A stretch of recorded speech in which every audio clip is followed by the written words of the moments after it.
Greetings and welcome to Tempus Weekly.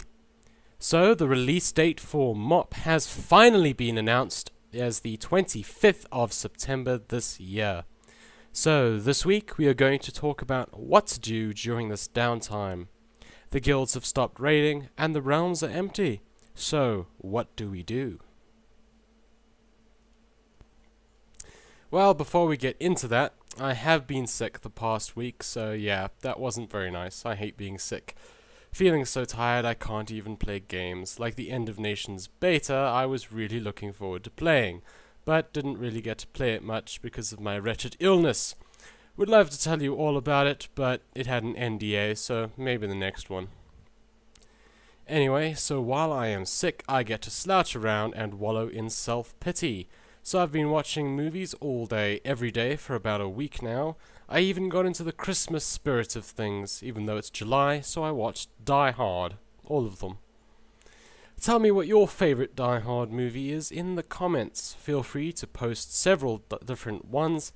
If you haven't seen any Die Hard movies, use this opportunity to announce your shame. Anyway, let's get going into the nitty-gritty of this episode. So MoP is very much on its way, and here is what you can do during the downtime. First up, you want to make sure you have all your ducks in a row. So make sure that at least the character you will be playing in MoP is Justice Point and Honor Point capped.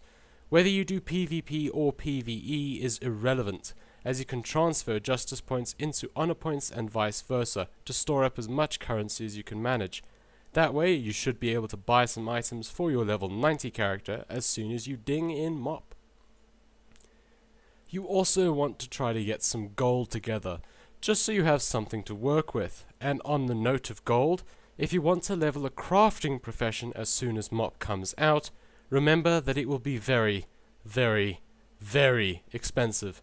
So if you don't have the gold, you should wait a while, but you don't want to be without professions, so you might want to have a character, even if it isn't your main, with as many maxed out gathering professions as you can give it, because when MoP comes out, all the crafters will be scrambling for herbs, ore and skins.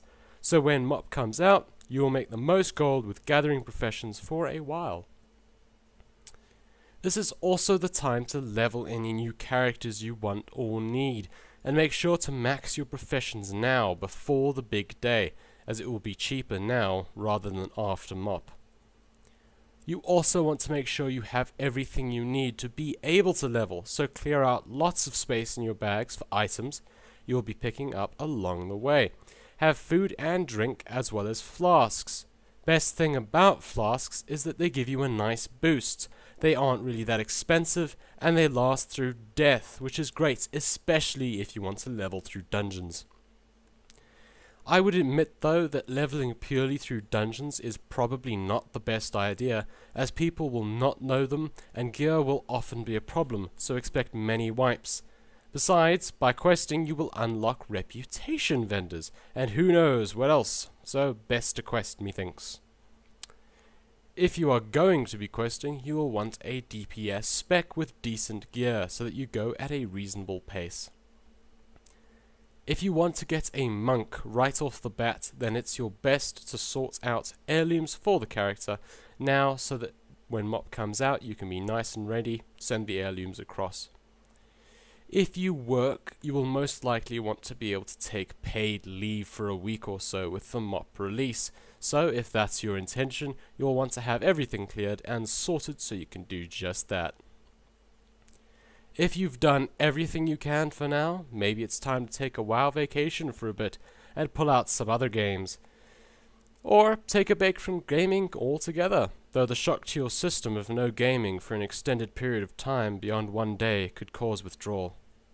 That's it for this Tempus Weekly. Thanks for watching. Simon says comment, rate and subscribe.